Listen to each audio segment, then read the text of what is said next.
এক দেশে ছিলেন এক বয়স্ক রাজা। তার কোনো সন্তান ছিল না।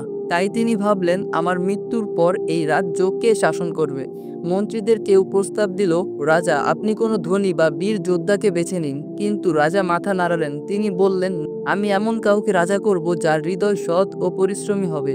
তাই তিনি রাজ্যে ঘোষণা দিলেন, আগামী মাসে প্রাসাদে একটি প্রতিযোগিতা হবে। যে এই প্রতিযোগিতায় উত্তীর্ণ হবে সেই হবে রাজ্যের পরবর্তী রাজা। সব তরুণ যুবক উত্তেজিত হয়ে উঠল। ঘোষণার দিনে রাজা প্রাসাদের আঙ্গিনায় হাজির হলেন। প্রত্যেক তরুণকে এক মুঠো বীজ দিলেন। রাজা বললেন, এই বীজগুলো রোপণ করে 1 মাস পর আমার কাছে নিয়ে আসবে, তোমাদের গাছ দেখাবে। সবাই আনন্দে দৌড়ে চলে গেল। একজন তরুণ ছিল, তার নাম ছিল অরুণ। সে ছিল গরিব কিন্তু সৎ ও পরিশ্রমী। অরুণ সেই বীজগুলো যত্ন করে লাগালো, পানি দিল, সার দিল। দিন গেল, সপ্তাহ গেল, কিন্তু বীজগুলো থেকে কোনো অঙ্কুর গজালো না। অরুণ চিন্তায় পড়ল। সে ভাবল, হয়তো আমি কোনো ভুল করছি। কিন্তু তারপরও মাটি ভিজিয়ে রাখলো, নিয়মিত যত্ন নিল। 1 মাস পরে সবাই প্রসাদে এলো। সবার হাতে ফুলে ফেঁপে ওঠা গাছ। কেউ গোলাপ এনেছে, কেউ ফলের গাছ, কেউ বিরল ফুল। শুধু অরুণ দাঁড়িয়ে আছে খালি টব হাতে নিয়ে। রাজা একে একে সবার গাছ দেখলো। তারপর অরুণের কাছে এসে বলল, তুমি কিছুই আনোনি?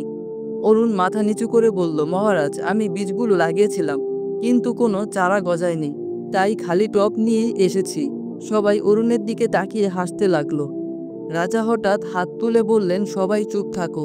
তিনি অরুণের টব হাতে নিয়ে হাসলেন, তারপর বললেন, আমি সবাইকে যে বীজগুলো দিয়েছিলাম সেগুলো ছিল সিদ্ধ করা বীজ, যে বীজ থেকে কোনো গাছ গজানোর কথা নয়। সবাই স্তব্ধ। রাজা বললেন, তোমরা কেউই বুঝুনি। এই পরীক্ষা ছিল সততার। তোমরা সবাই নতুন বীজ লাগিয়ে আমাকে ধোঁকা দিয়েছ, কিন্তু এই অরুণ সত্য কথা বলেছে। রাজা গর্বের সাথে ঘোষণা করলেন, আজ থেকে অরুণই আমার উত্তরাধিকারী হবে। কারণ রাজ্যের নেতৃত্বের জন্য শাসন, সততা ও সত্য দরকার, ফাঁকি নয়। অরুণ অবাক হয়ে রাজার দিকে তাকিয়ে রইলেন। রাজা বললেন, সত্য কখনো হারায় না, বরং পরীক্ষায় জিতে যায়। বন্ধুরা, জীবনেও আমরা অনেক সময় সফল হতে গিয়ে ফাঁকি দেই, কিন্তু মনে রাখো, সত্য কখনো পুরনো হয় না। ফাঁকি দিয়ে অর্জন করার জিনিস কিছুদিন থাকে, কিন্তু সততা চিরকাল শ্রদ্ধা পায়। এই পৃথিবী টিকিয়ে রেখেছে সেই মানুষরাই যারা কঠিন সময়েও সত্য কথা বলে। তাই রাজার মতো সৎ হও আর অরুণের মতো সত্যের পাশে দাঁড়াও। ভিডিওটি ভালো লেগে থাকলে একটুখানি ভালোবাসা হিসেবে সাবস্ক্রাইব করে পাশে থাকুন। নতুন ভিডিওতে আবার দেখা হবে ইনশাআল্লাহ।